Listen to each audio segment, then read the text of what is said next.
केंद्रीय मंत्री और मुंबई उत्तर लोकसभा सीट से भाजपा उम्मीदवार पीयूष गोयल ने कहा, चंडीगढ़ में पिछले कई सालों से बहुत व्यवस्थित विकास हुआ है और भविष्य में पीएम मोदी के नेतृत्व में हम कई नई योजनाओं के साथ काम करने जा रहे हैं। एनडीए को 400 से ज्यादा सीटें मिलने जा रही है। मैंने मुंबई में चुनाव लड़ा है। मुंबई की 6 सीटें भाजपा और हमारी सहयोगी शिवसेना हमारी महायुति को मिलेगी।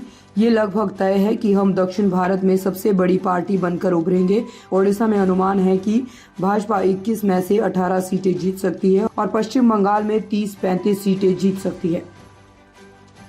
निश्चित है 400 से अधिक सीटें एनडीए की झोली में 100% आने वाली है।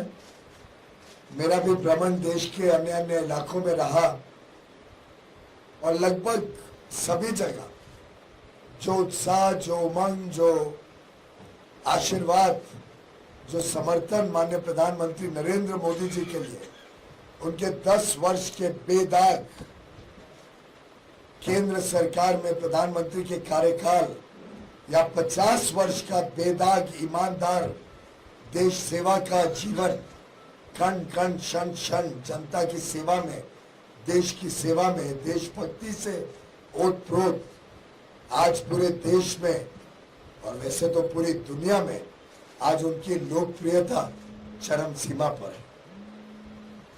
मैं स्वयं मुंबई में चुनाव लड़कर आया हूं। मुंबई की 6 सीटें भारतीय जनता पार्टी और हमारी मित्र पक्ष शिवसेना, हमारी महायुति को मिलेंगी। दक्षिण में हम सबसे बड़ी पार्टी बनकर उभरना लगभग निश्चित है। नए नए प्रदेश जहां हमारी संख्या कम रहती थी, अब बड़ी संख्या में प्रधानमंत्री मोदी जी के समर्थन में उतरे हैं। चाहे वो तेलंगाना हो, आंध्र प्रदेश हो, चाहे वो उड़ीसा हो, जहां अनुमान है कि 21 में से 18 सीटें तक भाजपा जीत सकती है, या पश्चिम बंगाल हो जहां 30 से 35 सीटें कम से कम भाजपा की झोली में बंगाल की पीड़ित जनता डालने के लिए आज तैयार है।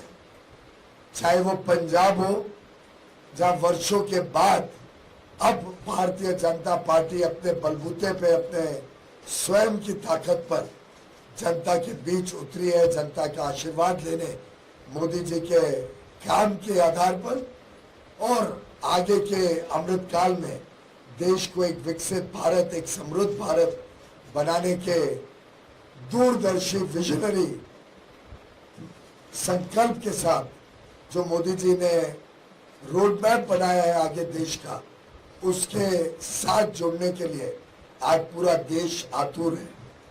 मित्रों, 10 वर्ष में जिस प्रकार से गरीबों का कल्याण, नारी शक्ति का सम्मान, युवा युवतियों के लिए अपार अवसर और किसानों के लिए एक बेहतर जीवन देने का काम माननीय प्रधानमंत्री नरेंद्र मोदी जी के नेतृत्व में किया गया है।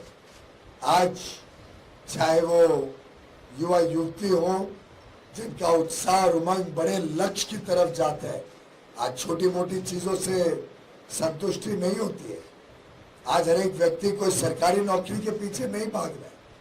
कहाँ देश में 400 साढ़े 400 स्टार्टअप हुआ करते थे 7-8 साल पहले, आज देश में 1,31,000 स्टार्टअप्स, उसमें बड़ी संख्या में महिला और हमारी बहनों ने शुरू किए हुए स्टार्टअप्स आज देश में युवा युवतियों को जॉब क्रिएटर्स बना रहे हैं, जॉब सीकर्स के निस्बत। जितना इंफ्रास्ट्रक्चर, आधारभूत सुविधाओं में निवेश हो रहा है, चाहे वो भारत के 114 नए इनलैंड वाटरवेज हो, पोर्ट कैपेसिटी डबल करने का काम हो, एयरपोर्ट 74 से बढ़ा के 150 एयरपोर्ट बनाने का बात हो, चाहे वो रेलवे के बड़े विस्तार की बात हो, नया बुलेट ट्रेन पहली बार भारत में आने की जो कल्पना के साथ तेज गति से काम हो रहा है, या डेडिकेटेड फ्रेट कॉरिडोर्स के काम को खत्म करने की बात हो। मेट्रो आज भारत के कोने कोने में जा रही है, यहाँ तक कि अब तो कई शहरों में न्यूयॉर्क से ज्यादा मेट्रो अब भारत में आने